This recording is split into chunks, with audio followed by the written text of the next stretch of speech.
Okay, jadi kita boleh teruskanlah dengan topik kita pada hari ini pasal tentang HFMD. Jadi doktor boleh terangkan sikit tak apa itu HFMD, doktor? So basically HFMD ni dia singkatan lah untuk Hand, Foot, Mouth Disease, HFMD kan. So kalau terbiasa dengan singkatan tu, dia nama penuh dia ialah Hand, Foot, Mouth Disease.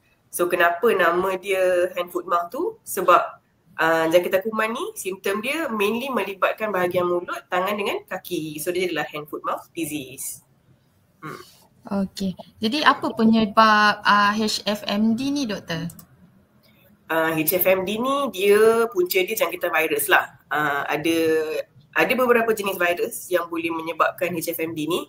Contohnya ada yang nama dia enterovirus, ada yang nama dia Coxsackie virus. Kalau yang macam COVID tu kan coronavirus kan. Kalau macam influenza tu influenza virus. So virus yang HFMD ni dia punya penyebab dia ada beberapa, tapi yang paling biasa enterovirus dengan Coxsackie virus. So dia jangkitan kuman. So bila dia masuk dalam badan kita, dia akan keluar yang ulcer, lepas tu yang apa ni macam lepuh-lepuh tu kan, ruam-ruam yang biji berai tu. Tu semua simptom jangkitan kuman ni lah.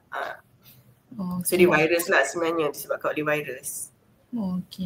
Jadi siapa yang berisiko? Adakah budak-budak saja ataupun orang dewasa pun boleh kena? HFMD ni dia paling biasa kena dekat budak yang umur 5 tahun ke bawah. So kiranya penyakit HFMD ni yang jadi yang ulcer, jadi rashes, biji-biji berai yang gatal, sakit semua tu mostly 5 tahun ke bawah. Untuk orang dewasa ataupun budak-budak yang besar-besar sikit, dia kadang-kadang mungkin bila dia kena jangkitan kuman tu dia dapat simptom yang sangat mild, yang tak teruk sangat. Tapi kadang-kadang ada juga budak-budak besar dengan orang dewasa yang dia virus tu masuk dekat badan dia tak keluar jadi penyakit tapi dia jadi pembawa virus. Maksudnya contohnya macam ni. Katakanlah kalau dekat rumah kita ada 3 orang anak kan. So anak yang pertama katalah umur 10 tahun, lepas tu ada anak umur 7 tahun dengan anak umur 3 tahun. Lepas tu yang 3 tahun ni dia kena HFMD.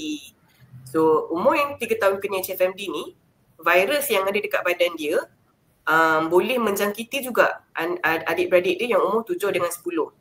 So tapi mungkin yang dia punya abang kakak 7-10 tahun ni dia tak jadi ulcer yang teruk. Mungkin ada 1-2 ulcer je. Tapi bila dia pergi sekolah, dia akan bawa virus tu pergi sekolah. Ataupun kalau masih di pasar raya ke, jumpa saudara mara ke, salam-salam tu kan. So waktu tu dia boleh bawa virus yang sama dan dia boleh sebarkan juga virus tu. So walaupun tak ada penyakit tapi boleh bawa virus. Penyakit ni biasanya yang akan kena budak 5 tahun ke bawah. Macam tu.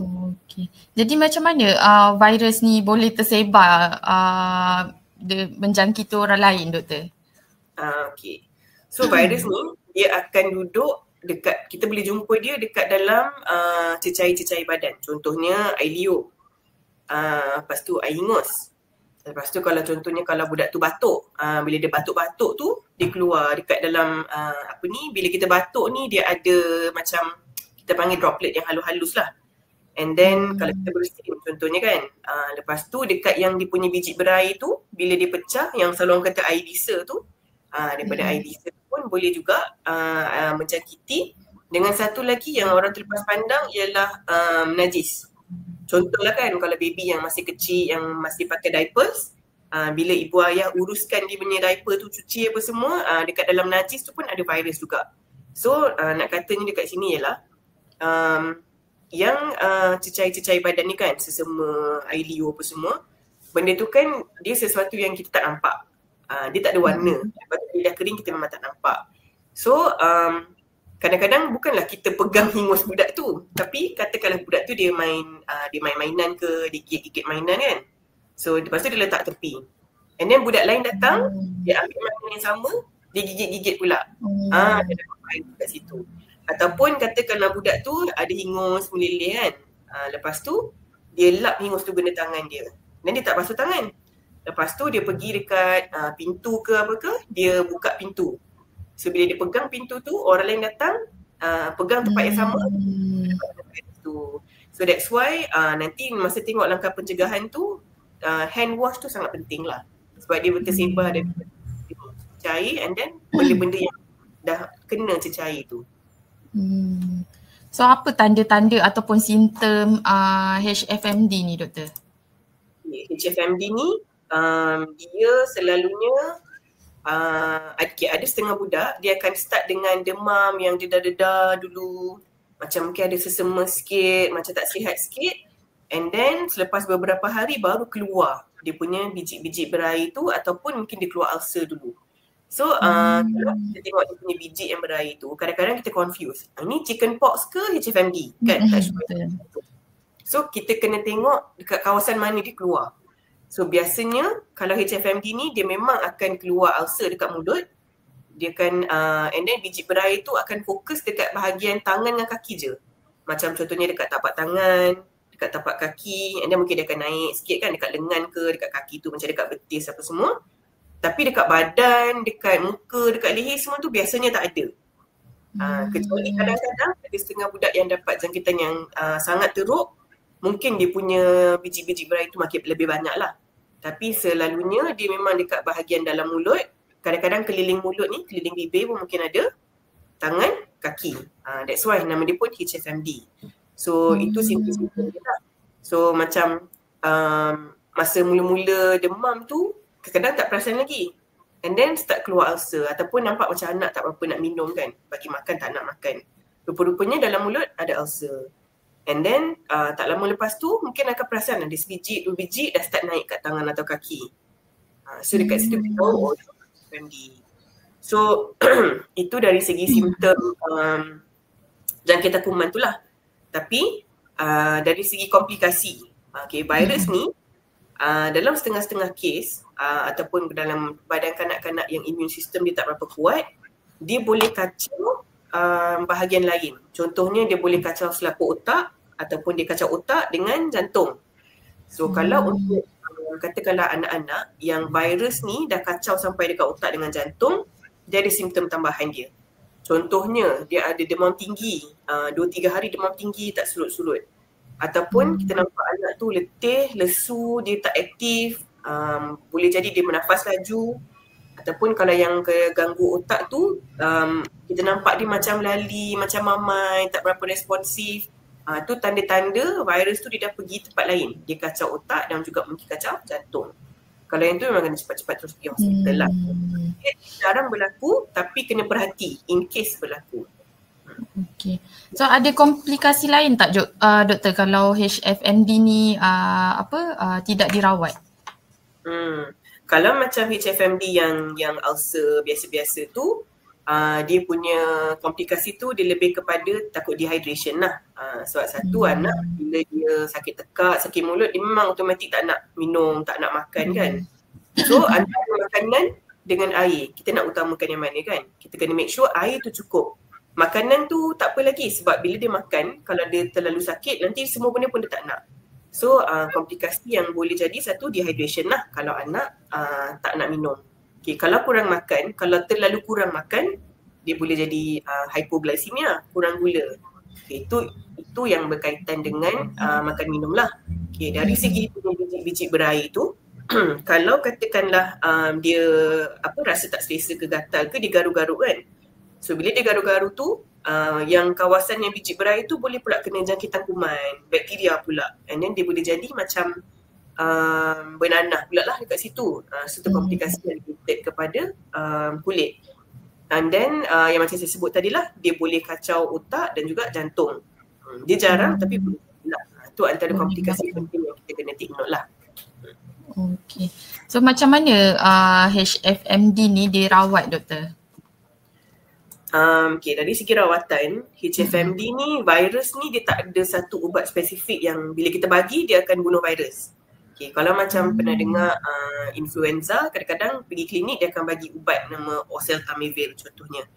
And then ada untuk setengah-setengah jangkitan virus lain ada ubat. Tapi HFMD ubat yang spesifik untuk bunuh virus ni ataupun antivirus tak ada.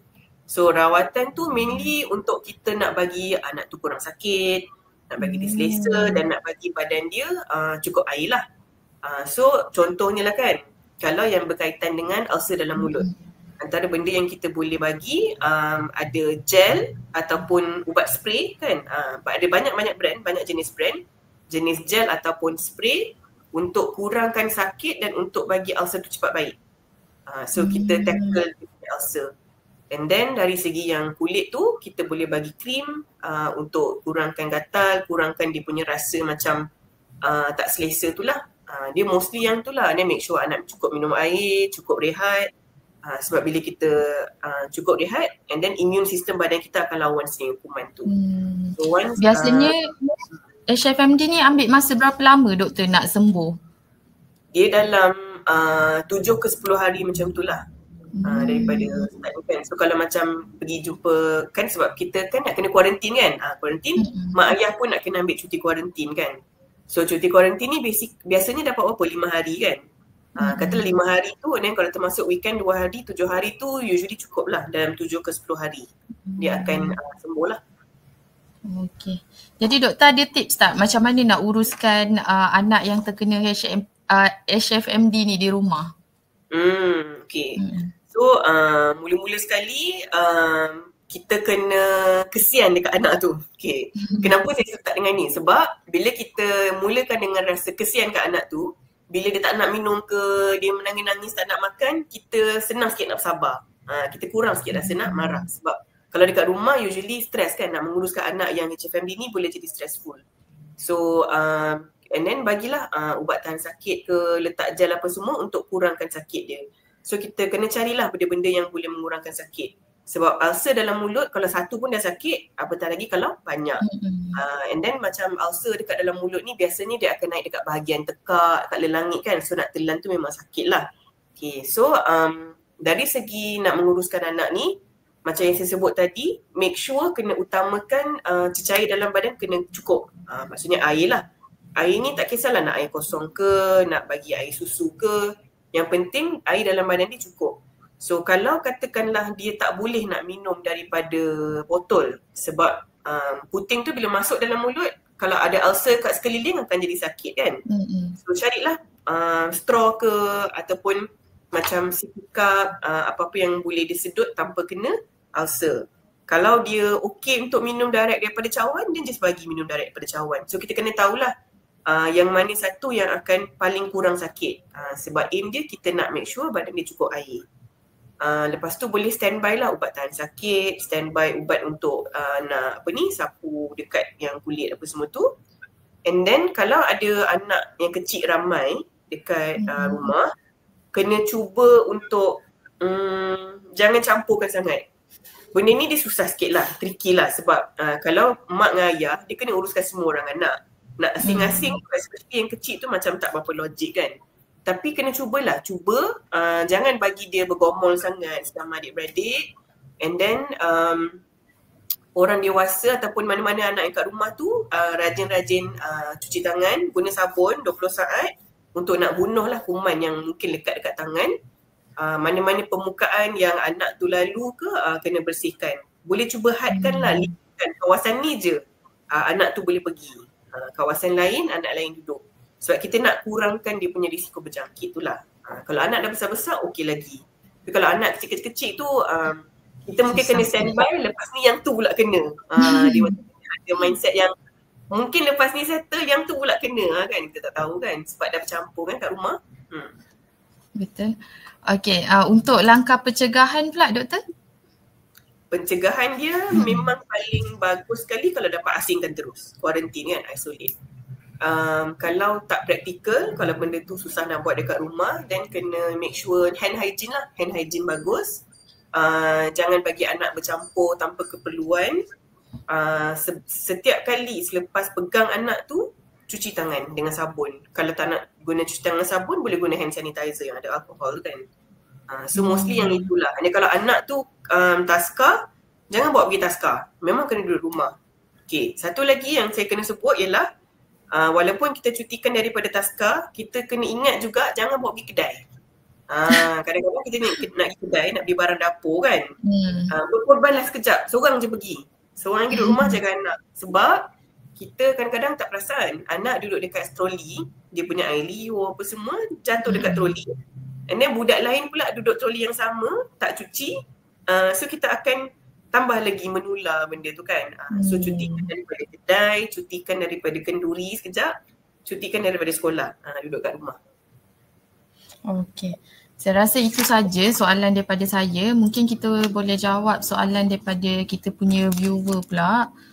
Sekejap saya tengok kat TikTok. Setakat ni dekat TikTok ada soalan, cumanya soalan dia tak ada kena-mengena lah dengan topik kita hari ni. Dia tanya, doktor, apa ciri-ciri bayi newborn yang ada masalah hati? Oh, newborn masalah hati.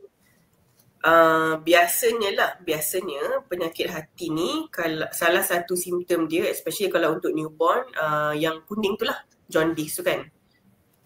Kalau jaundice tu, katakanlah kebiasaannya newborn jaundice dalam 2 minggu pertama dia akan settle.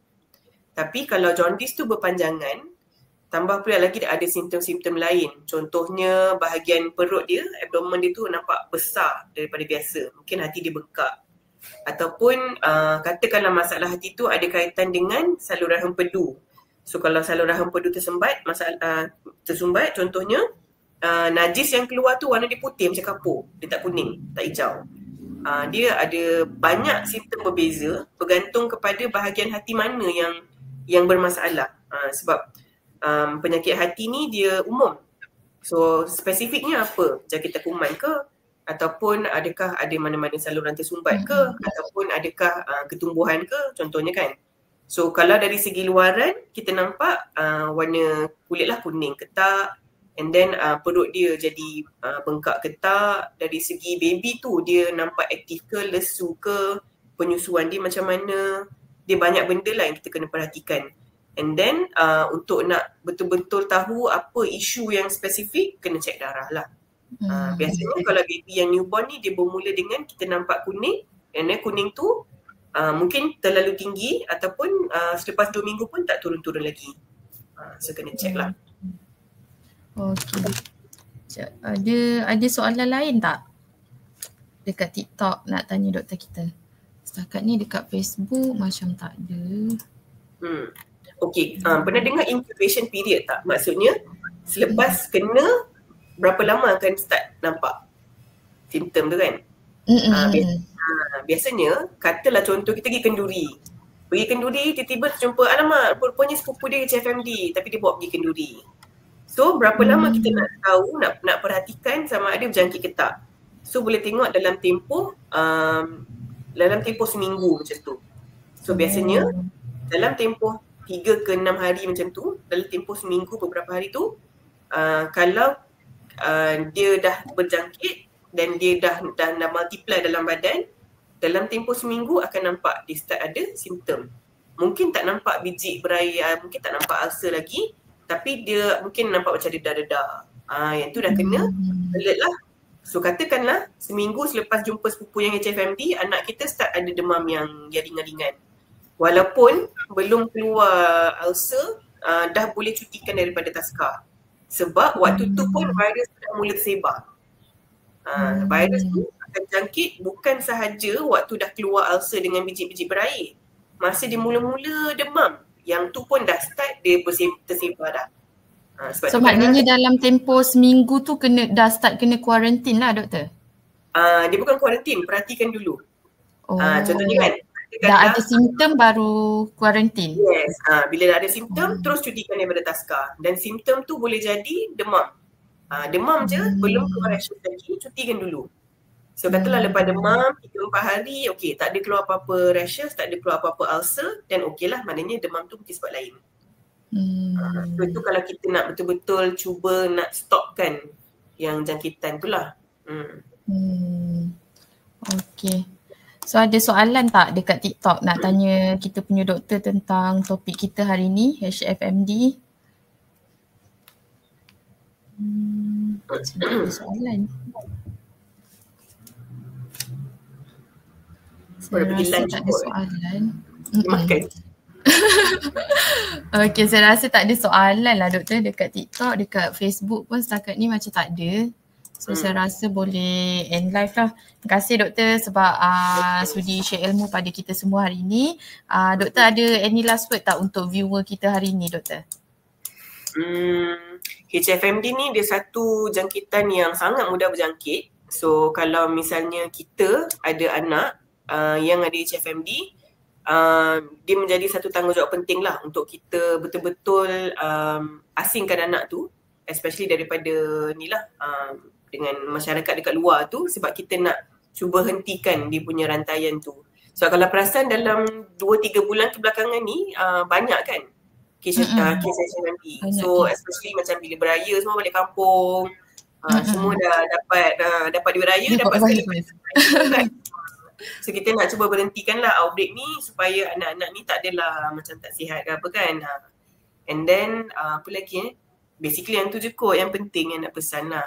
Lepas tu kalau katakanlah anak kita kena HFMD and then tiba-tiba dapat panggilan daripada pejabat kesihatan, jangan takut, angkat je nombor telefon tu.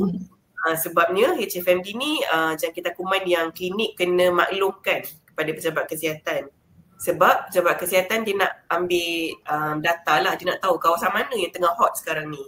So kalau diorang call ke apa, tak apa, jangan risau. Bukannya nak kena compound ke denda ke, dia just nak tahu bila sakit, sekolah kat mana, ada lagi tak anak lain yang kena, dia just nak collect data je lah. So kalau orang call tu, jangan lari, angkat je. Okay, terima kasih doktor. Sudi luangkan masa pada hari ini untuk share ilmu pada kita semua. So saya rasa dah tak ada soalan.